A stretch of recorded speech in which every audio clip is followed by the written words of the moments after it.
sunrise and sunset, promise and fulfillment, birth and death. The whole drama of life is written in the sands of time. We present a new series of radio programs, The Clock.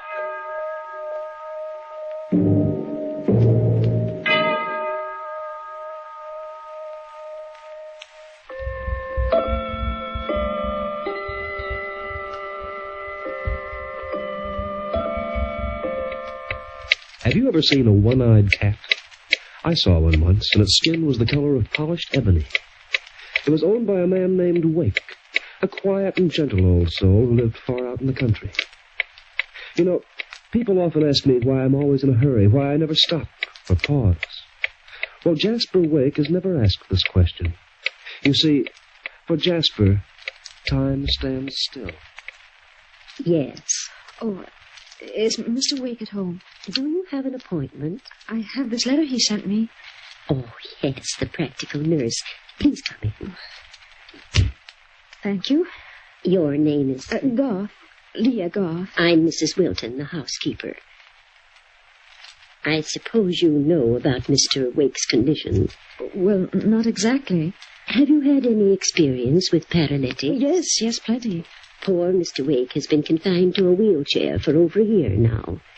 He's unable to move from the waist down. Oh, I'm so sorry. But don't sympathize with him. Now, if you'll come this way, it isn't his pride that makes him reject sympathy. He wants people to be cheerful when they're around him. He doesn't like to make them unhappy. I guess Mr. Wake is just about the nicest, kindest gentleman I've ever known. Just a moment, please. Mr. Wake. Yes, Mrs. Wilton? It's Miss Garth, the practical nurse who answered your advertisement. Oh, please show her in. This way, Miss Garth. Thank you. Good afternoon, sir. Good afternoon. Please sit down. Oh, thank you. Quiet, Flora. Cats always seem to be a little uneasy in the presence of strangers. What's the matter with her? Why does she keep her head to one side that way, Mr. Wake? She's blind in one eye, poor thing, and it's gotten her into quite a bit of mischief, too. As you can observe, Miss Garth, I'm unable to move out of this wheelchair. Yes, Mrs. Wilton mentioned it to me. Up to now, I've had a male nurse, strong young man who's been able to lift me with ease and handle me like a baby. I have a man's strength, Mr. Wake, in my arms and shoulders. Lewis has left me now. He's gotten married, and as I was casting about for a suitable substitute, I thought of hiring a woman.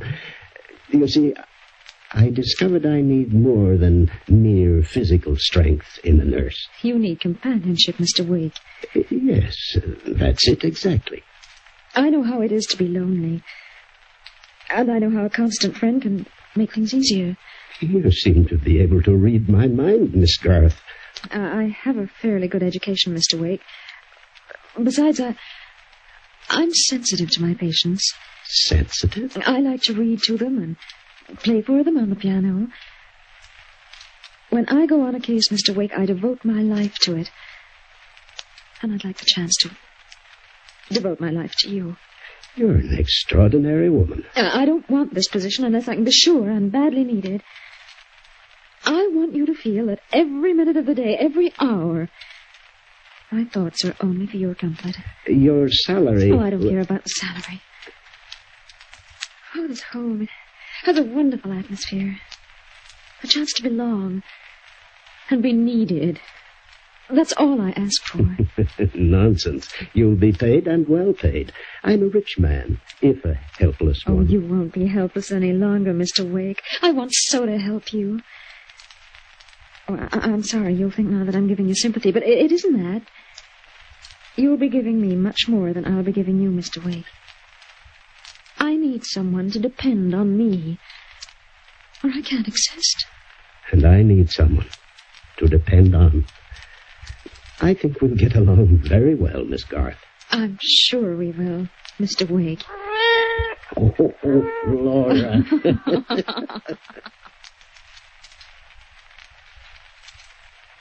Mrs. Wilton. Oh, yes, Miss Garth.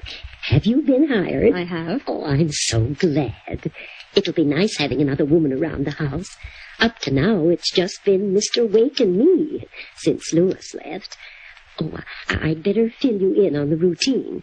Mr. Wake dines at 7, while you and I will eat at 6, and that gives us time I dine at 7 myself, Mrs. Wilton. Oh, I see.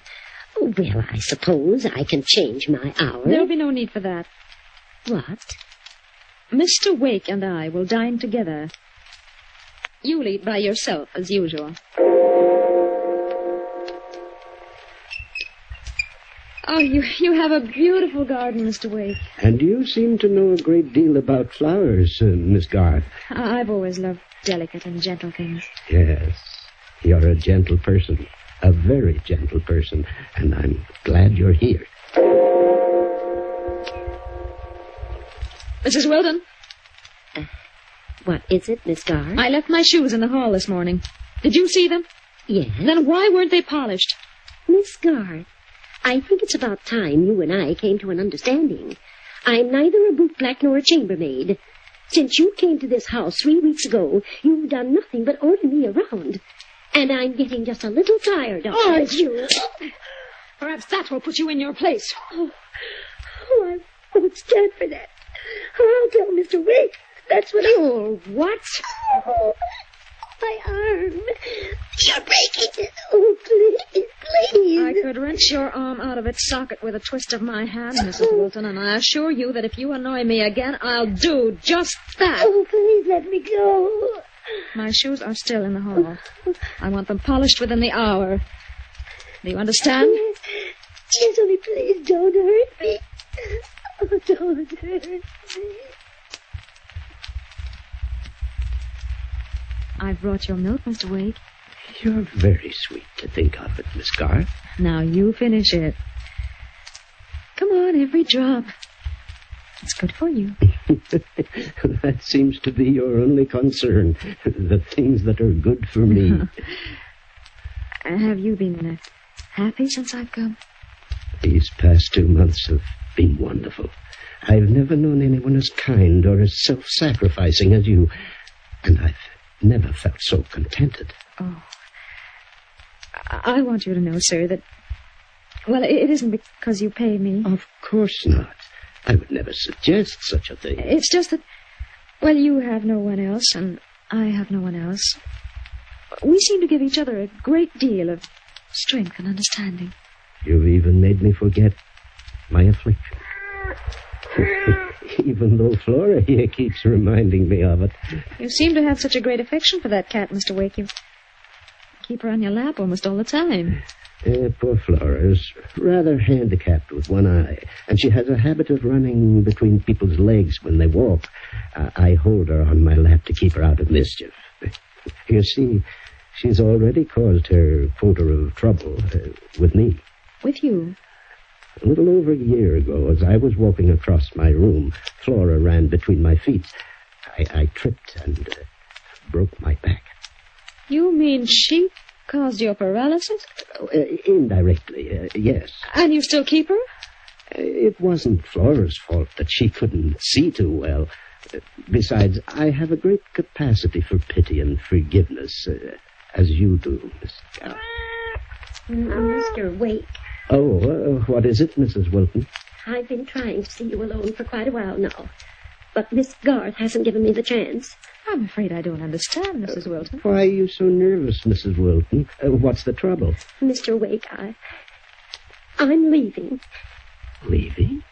You mean leaving my employ? Yes. But why? What? I refuse to stay here with that woman. Are you referring to Miss Garth? I'm sorry that I can't give you notice. I'm going tonight. And if you want to know the reason, I'll tell it to you. Alone. In the library. What is all this, Miss Garth? Oh, Mr. Wake, I'm so sorry it had to come up this way. I didn't want to tell you because I knew how fond you are of Mrs. Wilton. Well, I was almost sure she'd never do it again. Do what again? Steal from you. No. I prayed that I wouldn't have to tell you. But what has she stolen, and how do you know this? That picture of your dead wife was in a solid gold frame. If you remember, Mrs. Wilton told you the picture was missing, that it had been misplaced. Well, she stole that picture. For the frame. I can't believe it. She's stolen several other things. Your tie pin, your diamond cufflinks. Oh, you thought you'd lost them, but I knew. Mrs. Wilton realizes that I know, and she's trying to brazen it out. She hopes that you'll get rid of me instead. But Harriet Wilton was a trusted friend. How could she... The thing she stole, Mr. Wake, are in her room. I'm sorry to have to do it this way, but your security means more to me than sentiment. And I'm going to prove what I say right now. I'll go to her room.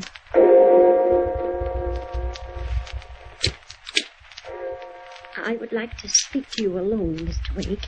There'll be no need for an explanation, Mrs. Wilton. What do you mean? I found these in your room. I don't understand. Because of the many years of faithful service you've given me in the past, I won't inform the police. But I want you to take your things and leave this house immediately. She made this up. She did this just to get rid of me. Mrs. Wilton, I want you to leave now, without any further discussion. Very well, Mr. Wake. But heaven help you when you're all alone with her. Oh, I'm sorry, Miss Garth. Oh, that's all right, Mr. Wake. I've forgiven her, as you have, for everything. I'll hire another housekeeper in the morning. That won't be necessary. No? You won't need anyone else from now on, Mr. Wake. But me.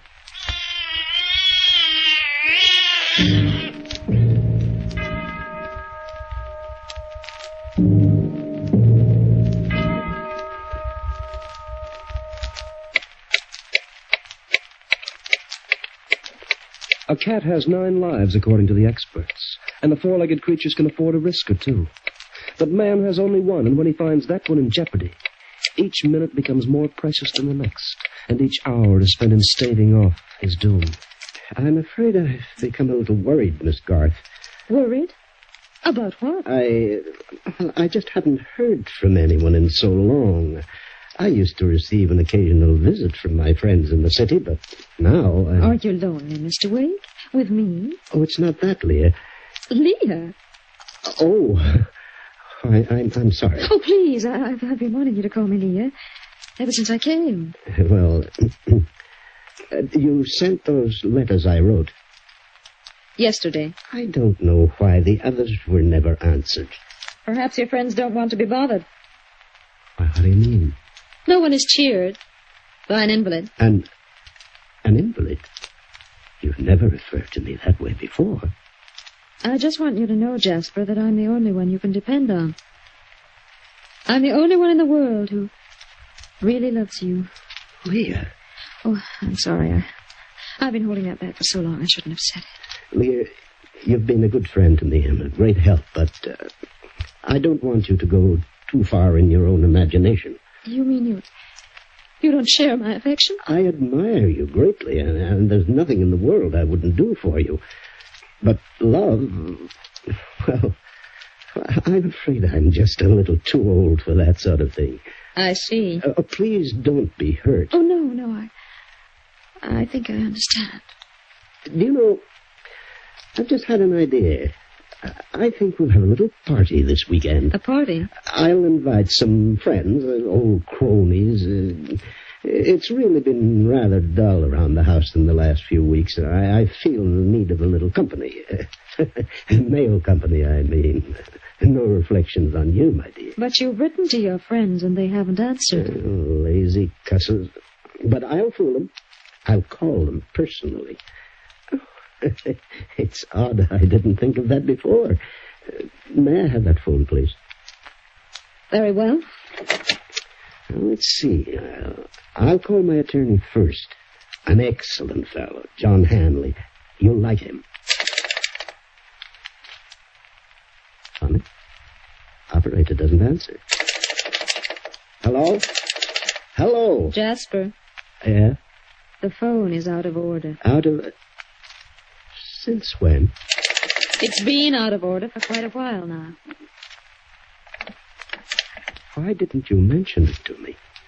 I didn't think it was necessary. Not necessary. To be without a phone all the way out here, why, it's our only communication with the outside world. I know.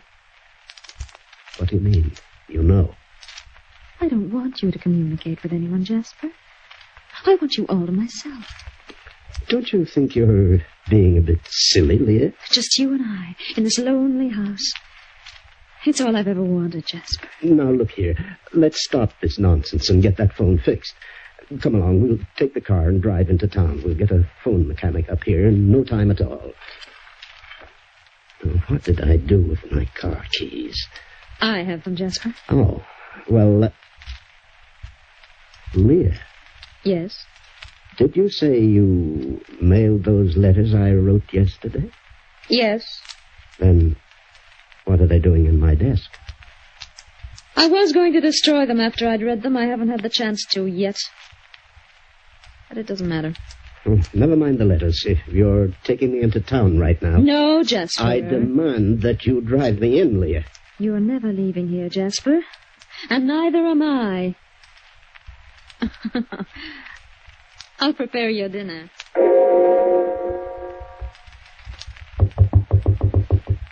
What is it? Why, you haven't finished your dinner, Jasper. I'm not hungry. You've hardly eaten in the past few days. You know, that isn't nice. Leah, for heaven's sake, tell me what this is all about. Why are you keeping me a prisoner here? What have I done to deserve this? I love you, Jasper. I don't believe it. I was hoping one day we'd marry. You must be out of your mind. Do you think for 1 second that I'd marry you?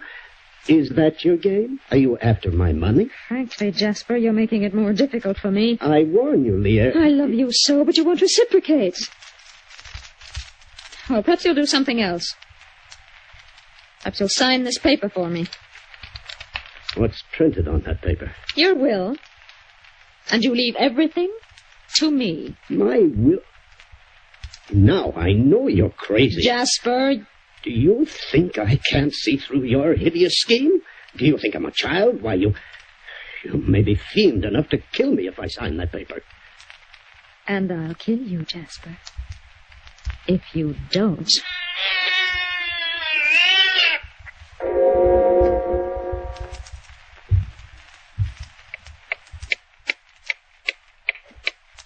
Time moves on relentlessly for Jasper Wake. Like all of us, he cannot stop it, regardless of what the next few minutes hold for him. Where are you taking me, Leah? We're going for a walk in the garden. I hate the garden. I hate everything in it. Why, Jasper? Because I love it so. You'll live and die in this house, Leah, before you get me to sign that will. Oh, you're so stubborn, Jasper. You'll see how stubborn I can be after a while. I don't intend to wait much longer. No? As a matter of fact, I'm giving you just 24 hours to make up your mind. And if I refuse? You won't refuse, Jasper. We'll see about that. Tomorrow at 6, you'll sign that will. Never. Wait a minute. Stop this chair. I intended to stop right here. So, as a last cheap trick, you've destroyed my garden, too. I haven't destroyed it, Jasper. You've been digging holes in it. Just one pitch was all I dug. Look at it closely, Jasper. It's long and it's deep. What does it remind you of? No. Yes, Jasper. And I dug it just for you.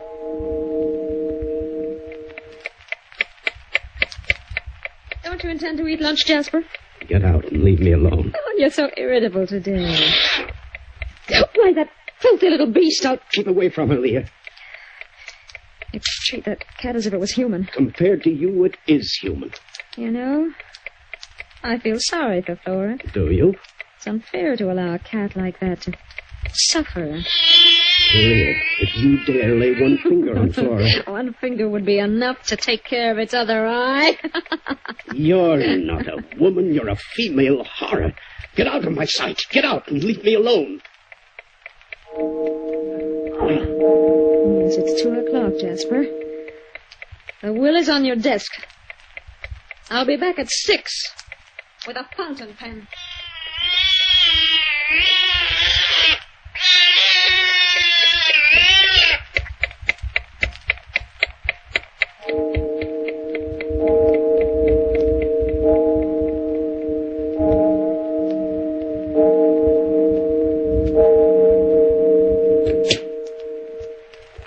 Well, Jasper? You're right on time, aren't you?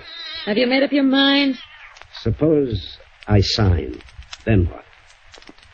I'll be your devoted slave, as I've always been. For how long? The rest of your life.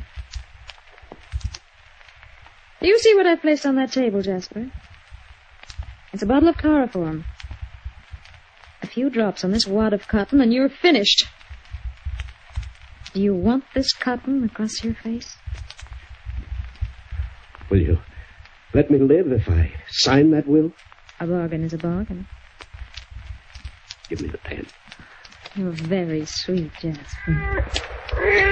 Flora, come back. Never mind the cap. There's your paper. Thank you, Jasper. You're going? Not just yet. What are you doing with that bottle? I told you I'd be your devoted slave for the rest of your life. I neglected to mention how short a time that would be. Yeah, I know. You're going to kill me anyway. I thought you might have one shred of pity, but you haven't. Goodbye, Jasper. Leah. And thanks for everything.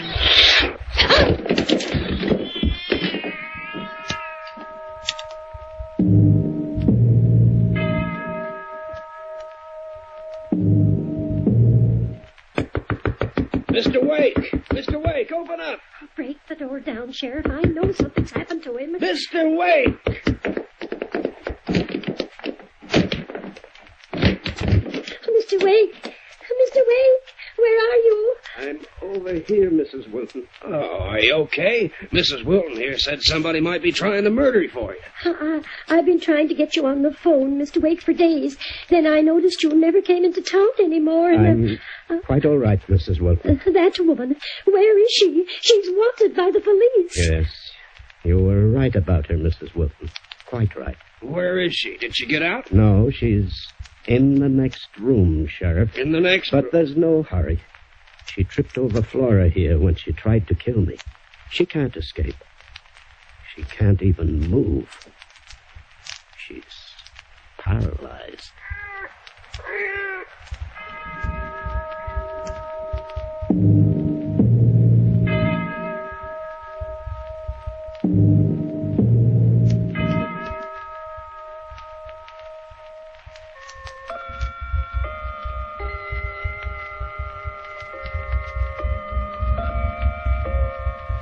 And that is the story of Jasper Wake as recorded by the clock. Leah's punishment was well befitting of her crime. A coincidence? Her accident, you mean? Well, now, really, life mirrors a great number of even stranger things, and I happen to know that lightning can strike twice in the same place. I'll prove it to you sometime, if you'll join me in my perch high above that skyscraper I like to cling to, the lofty building near Madison Square. You can see the entire city from that crow's nest, and there's nothing more dramatic in the storm.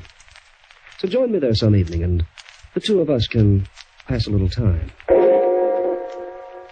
The Clock will be heard again next week, same time, same station. The Clock is directed by John Saul, a Grace Gibson radio production.